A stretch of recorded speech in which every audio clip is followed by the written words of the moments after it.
नमस्कार दर्शक बंधु मु भागीरथी बिंधाणी एवं मोर वास्तु संदेश चैनल को आपको स्वागत करुच्ची। जो दर्शक बंधु मैंने मोर वास्तु संदेश चैनल देखुं लाइक शेयर और सब्सक्राइब करूँ। आज आप देखिपुं कौन लिखाई कन्या मांगलिक थिले शुभ कि अशुभ। हाँ दर्शक बंधु मांगलिक कहले आम केउं ग्रह को बुझाऊे ना मंगल ग्रह को बुझाऊे कौन ना मंगल ग्रह को बुझाऊे। जदि मंगल आपणकर जन्म कुंडली रे मंगल जदि आपणकर जन्म कुंडली से पुओ हो कि आपणकर झील हो कुंडली रे जदि एटा जदि आपन लग्न कुंडली है प्रथम भाव ये हूँ कौन प्रथम भाव ये होता आपंकर चतुर्थ भाव 1 2 3 4 5 6 यहाँ सप्तम भाव ये आपंकर कौन अष्टम भाव ये हूँ आपंकर कौन ना द्वादश भाव। यही भाव में जदि आपंकर मंगल थी जन्म कुंडली रे ताहले व्यक्ति जन को आम कौन कहूँ ना मांगलिक अर्थात कौन हो ना मंगलर ऊर्जा शक्ति। किंतु मुझे रखिली कौन कन्या मांगलिक कि किंतु दक्षिण भारत में द्वितीय भाव यहाँ हूँ कौन हो आपंकर द्वितीय भाव में थिले भी लग्न कुंडली रे व्यक्ति जनक कौन ना मांगलिक। किंतु जो मंगल को आम कहूचे मांगलिक मांगलिक थिले कौन यहाँ क्यों क्षेत्र में विशेष देखा जाए ना विवाह क्षेत्र में देखा जाए कौन ना विवाह क्षेत्र में देखा जाए। किंतु जो रखिली कन्या मांगलिक थिले शुभ कि अशुभ तो मंगल कौन ना सेनापति मंगल कौन ना सेनापति आ सी कौन हो पाखे कौन ऊर्जा शक्ति अच्छी जहाँ पाखे ऊर्जा अच्छी सी कौन आगको कौन माड़ी चलो जमी आप देखते राजा जो सेनापति से कौन राजा कौन सबकि करें सेनापति सबकि कम जमी आगको माड़ी चली थाए और राजा को कौन राज्य को शासन करने कौन तांकर जो माने जो रहिले पछपटे कौन जो सैन्य सामंत रहिले तांकु धरिक से कौन आगको बढ़ी थाए अर्थात सेनापति जानिले तो सेनापति जमी मंगलर काम भी सेमिति कौन मंगल हूँ कौन ऊर्जा जदि सेनापति पाखे ऊर्जा नथिबो अर्थात मंगल पाखे कौन हो ना ऊर्जा शक्ति अधिका थाए कौन ना ऊर्जा शक्ति अधिका थाए जहाँ फल सी कौन करे ना आगको माड़ी चली थाए। किंतु जो रहा कन्या मांगलिक थे शुभ कि अशुभ मु कहबी शुभ कौन ना शुभ कहीं ना यहाँ कौ जुग ना कलिजुग। ये कलिजुग कौन हो पुरुष मानक अर्थात पुरुष माने पुरुष मानक पाखे जो बल शक्ति अच्छी झील मानक पाखे से बल शक्ति किछि मात्रा टिके कमी अच्छी कौन अच्छी ना किछि मात्रा कौन कमी अच्छी। किंतु जो ऊर्जा शक्ति पुरुष ठारू जदि झीर ऊर्जा शक्ति अधिका रहिला कहीं आजिकाली देखिथिबे आपण माने माने झील को कन्या को बाहागर कर सारा किछिटा मात्रा भितर जदि मिसअंडरस्टैंडिंग थी कि बुझामणा जदि कौन नियंत्रण नथिबो ठीक से असुविधा माने किछि परेशानी आसुची ताहले कौन से माने सह्य करि पारुना कौन से माने सह्य करि पारुना जहाँ फल कौन माने किए आत्महत्या आड़ को जाऊँगी किए कार को सुइसाइड अटेम्प्ट नौची किए क्या भी कौन घर छाड़िकी कौन पलाउछंती। तो ये जो आसूची तांकर कौन ना मंगल ऊर्जा शक्ति कम अच्छी अर्थात से कौन ऊर्जा शक्ति कम थी अर्थात मंगलर कमजोरी रही। जदि जनक पाखे मंगल अच्छी मांगलिक अच्छी मु कहबी पुरुष कौन मांगलिक नथिले भी पुरुष जदि भी मांगलिक नथिले जदि माने कौन कन्या जदि आपणकर कि आपणकर स्त्री जदि आपणकर कौन स्त्री बा कन्या आपणकर मांगलिक अच्छी ताले यार कौन सह्य शक्ति अच्छी कौन यार सह्य शक्ति अच्छी। तो कन्या मानकर जदि सह्य शक्ति अच्छी अर्थात कौन होची ना मांगलिक जदि अच्छा पाखे ऊर्जा शक्ति अच्छी आ से जेड़े तेड़े प्रकार भी जेड़े बड़ कष्ट आसिले कौन खातिर न करिके कौन आगको चली था अर्थात कहवा उद्देश्य है जदि आपणकर माने कन्या जदि मांगलिक अच्छी मु कहबी भल कहीं यही जुगरे से पाखे जो प्रकार टॉयलेट माने कौन टर्चर होती कि जो मानसिक जंत्रणा हो कि जेकोसी क्षेत्र में कि जी जहाँ तो कहले भी से कौन भ्रूक्षेप न करिक आगको माड़ी चलते अर्थात सहिबा शक्ति पाखे रही। तो जदि आपणकर जन्म कुंडली रे मंगल यही भाव में अच्छी अर्थात कौन ना लग्न में बसची कि चतुर्थ भाव में बसची कि सप्तम में बसची कि अष्टम में बसची कि द्वादश भाव में बसची कि आपणकर कौन दक्षिण भारत कौन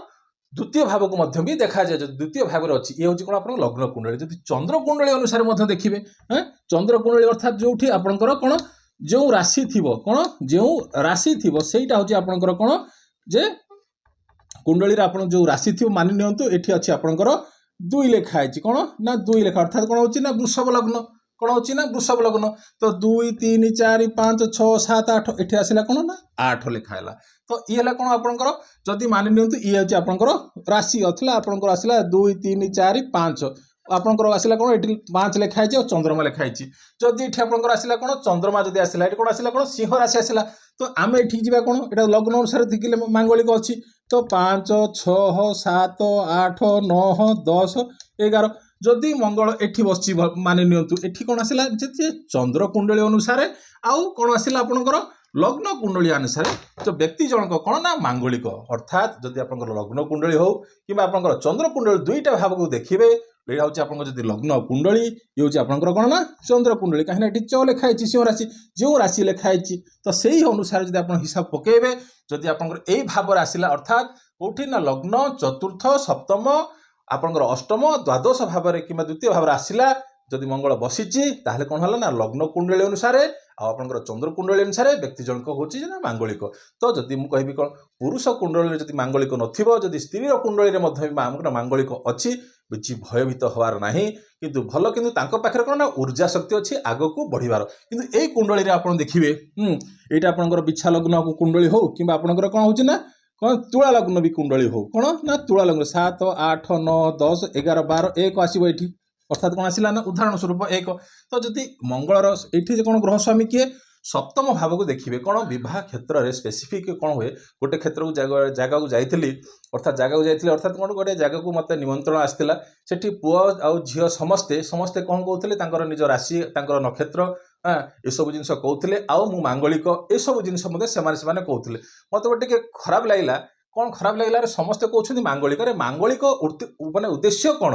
ତ ମାଙ୍ଗଳିକ ହେଉଛି ମାଙ୍ଗଳିକ ହେଲେ କିଛି ଖରାପ ନାହିଁ ଅର୍ଥାତ୍ ତା ଶକ୍ତି କ'ଣ ଉର୍ଜା ଶକ୍ତି ଏଇ ଯେଉଁ ଯୁଗରେ ଉର୍ଜା ଶକ୍ତି ଝିଅମାନଙ୍କ ପାଖରେ ରହିବାର ଅଛି ତାହେଲେ କ'ଣ ସେ ପୁରୁଷ ସହିତ କ'ଣ ହେଉଛି ନା ଆଗକୁ ବଢ଼ି ଚାଲିବେ ଅର୍ଥାତ୍ ପୁରୁଷ ଯଦି ବି କିଛି ଟର୍ଚର କରିଲେ ସେମାନେ କ'ଣ ଉର୍ଜା ଶକ୍ତି ବଳରେ ସେମାନେ ଆଗକୁ ବଢ଼ି ଚାଲିବେ। ଏଠି ଦେଖନ୍ତୁ ତ ଆମେ ଦେଖିବା କ'ଣ ସପ୍ତମ ଭାବକୁ ଦେଖେ ସଦାବେଳେ ଏଇଟା କେଉଁ କ୍ଷେତ୍ରରେ ଦେଖାଯିବ ଆମର ମାଙ୍ଗଳିକ ଯେ ବିବାହ କ୍ଷେତ୍ରରେ ଆମେ ଦେଖେ କ'ଣ ନା ବିବାହ କ୍ଷେତ୍ରରେ ଯଦି ଆପଣଙ୍କର ସପ୍ତମ ଭାବ ଅର୍ଥାତ୍ ମୋ କହିବା କଥା ଉଦ୍ଦେଶ୍ୟ ହେଉଛି ସେ କୁଣ୍ଡଳୀରେ ସେ ଆପଣଙ୍କର ପୁଅ ହଉ କିମ୍ବା ଝିଅ ହଉ ଯଦି କନ୍ୟା କୁଣ୍ଡଳୀ ମାଙ୍ଗଳିକ ଅଛି ମୁଁ କହିବି ଭଲ କିନ୍ତୁ ସପ୍ତମ ଭାବର ସ୍ୱାମୀ ଆଉ ସପ୍ତମ ଭାବ ପୀଡ଼ିତ ଅବସ୍ଥାକୁ ନଥିଲେ କିମ୍ବା ଆପଣଙ୍କର ଗୁରୁ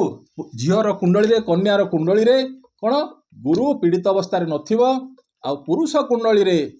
କୁଣ୍ଡଳୀରେ କ'ଣ ନା ଶୁକ୍ର ପୀଡ଼ିତ ନଥିଲେ ମୁଁ କହିବି କ'ଣ ଦାମ୍ପତ୍ୟ ସେ ମାଙ୍ଗଳିକ ହେଇଥାନ୍ତୁ।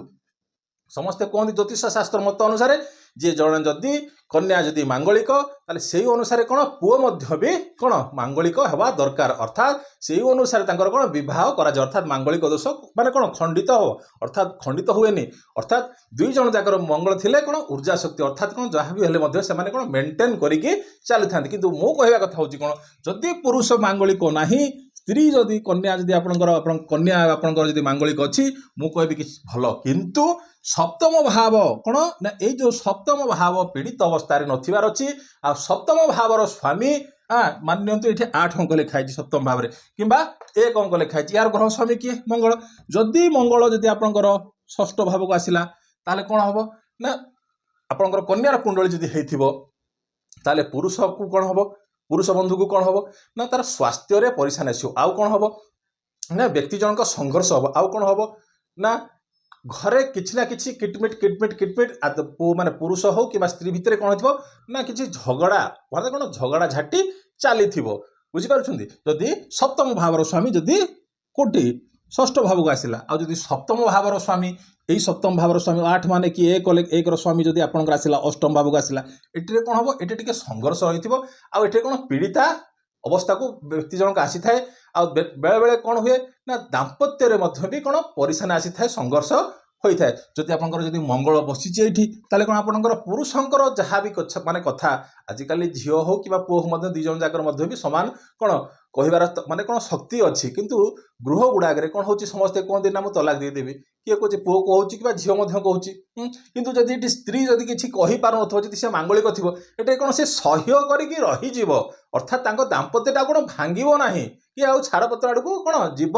ନାହିଁ। ଯଦି ଆପଣଙ୍କର କୁଣ୍ଡଳୀ ଝିଅର କୁଣ୍ଡଳୀରେ ମାଙ୍ଗଳିକ ଅଛି ଆଉ ପୁରୁଷ କୁଣ୍ଡଳୀରେ ଯଦି ମାଙ୍ଗଳିକ ନାହିଁ ସେ ଯାହା ହେଲେ ମଧ୍ୟ ବି ଏଇଟା ଟିକେ କିଟିମିଟି ଆସିବ। ଷଷ୍ଠରେ କ'ଣ ଅଛି ଏଇଟା ହେଉଛି କ'ଣ ନା ରୋଗ ଋଣ ଶତ୍ରୁ ଭାବ ଇଏ ହେଉଛି କ'ଣ ଅଷ୍ଟମ ଭାବଟା କ'ଣ ହେଉଛି ନା ସଂଘର୍ଷ କରାଇବ नो डाउट କିନ୍ତୁ ଏତେ ବାଟକୁ ଯିବନି ଅର୍ଥାତ୍ କ'ଣ ହେଉଛି ନା ସ୍ୱାମୀର এইটা হলে কোন স্ୱାମୀ को परिशानी ଦେଖେଇବ ସେଠି কোন ସ୍ତ୍ରୀ ମାନେ ମାନେ ଯାହାର କୁଣ୍ଡଳୀ ଥିବ ସ୍ତ୍ରୀ কোন କରିବ ମାନେ ସ୍ତ୍ରୀ ମାନେ କନ୍ୟାର କୁଣ୍ଡଳୀ ଥିବ ଯଦି ପୁରୁଷ ତାକୁ କୋନ ହାତ ଉଠେଇଥାଏ ଅର୍ଥାତ ସପ୍ତମର ସ୍ୱାମୀ ଯଦି ଷଷ୍ଠକୁ ଆସେ କିମ୍ବା ଆପଣଙ୍କର ଅଷ୍ଟମକୁ ଆସେ ଯଦି ଆଉ ଯାହା ଭିତରେ ଯଦି କନ୍ୟାର ଗୁରୁ କିମ୍ବା ଶୁକ୍ର ପୀଡ଼ିତ ଅବସ୍ଥାରେ ଆସିଲେ ତାହେଲେ କଣ ହচ্ছে ପରିଶାନି ଆସିଥାଏ କିନ୍ତୁ ମାଙ୍ଗଳିକ ଥିଲେ ପରିଶାନି ସେଥିରେ କିଛି ନଥାଏ କଣ ମାଙ୍ଗଳିକ ଥିଲେ ପରିଶାନି କିଛି ନଥାଏ ପୁରୁଷ ଝିଅର କୁଣ୍ଡଳୀରେ ଆଉ ଯଦି ପୁରୁଷ କୁଣ୍ଡଳୀ ମାଙ୍ଗଳିକ ଥିବ ତାହେଲେ କଣ କହିବି ଯେ ପୁରୁଷ କୁଣ୍ଡଳୀ ଯଦି ମାଙ୍ଗଳିକ ଅଛି ତାହେଲେ ସ୍ତ୍ରୀ ମାନେ କନ୍ୟାର କୁଣ୍ଡଳୀରେ ମଧ୍ୟ ବି ମାଙ୍ଗଳିକ ଅବସ୍ଥା ରହିବା ଦରକାର କାହିଁକି ନା ଜଣେ ସହ୍ୟ କରିପାରିବନି ଆଉ ଜଣେ ସହ୍ୟ କରିବ ଯାହା ଫଳରେ କଣ ହବ ମାନେ ଏ ମାନେ ଯୋଉ ରହିଲା ତାଙ୍କ ଭିତରେ କଣ ଯେ ମିଳାପଟା କଣ ହବ ନା ଠିକ ରହିବ ଯଦି ଦୁଇ ଜଣ ଯାକ ମାଙ୍ଗଳିକ ଥିବେ ଯଦି ପୁରୁଷ କୁଣ୍ଡଳୀ ମାଙ୍ଗଳିକ ନାହିଁ ସ୍ତ୍ରୀର ଯଦି ମାଙ୍ଗଳିକ ଅଛି କିନ୍ତୁ ସପ୍ତମ ଭାବର ପରିସ୍ଥିତିକୁ ଦେଖିବାର ଅଛି ସେ ପୁଅ ହୁଅନ୍ତୁ କିମ୍ବା ଆପଣଙ୍କର କନ୍ୟା ହୁଅନ୍ତୁ ଦୁଇ ଜଣ ଯାକର ସପ୍ତମ ଭାବକୁ ଦେଖିବାର ଅଛି କୋଉଠି ଭାବକୁ ନା ଏଇ ଭାବକୁ ଦେଖିଲେ ଆପଣ ଜାଣିପାରିବେ ଯେ ମାଙ୍ଗଳିକ ଥିଲେ ମଧ୍ୟ ବି କଣ ହଉଛି ନା ଦାମ୍ପତ୍ୟଟା ଠିକ ସେ ମଜବୁତ ହେଇକି ରହିବ ଏ ତ ଥିଲା ଆଜିର ଛୋଟିଆ ଟପିକ ଆଉ ଯାହା ଆପଣଙ୍କର କିଛି କମେଣ୍ଟସ ଦେବାର ଅଛି ଯୋଉ ବନ୍ଧୁମାନେ କିମ୍ବା ଯୋଉ ଦର୍ଶକମାନେ ସେମାନେ କମେଣ୍ଟ ବକ୍ସରେ ଦର୍ଶାନ୍ତୁ ମୁଁ ତାଙ୍କର ଉତ୍ତର ମଧ୍ୟ ରଖିବି ରହିଲି ନମସ୍କାର।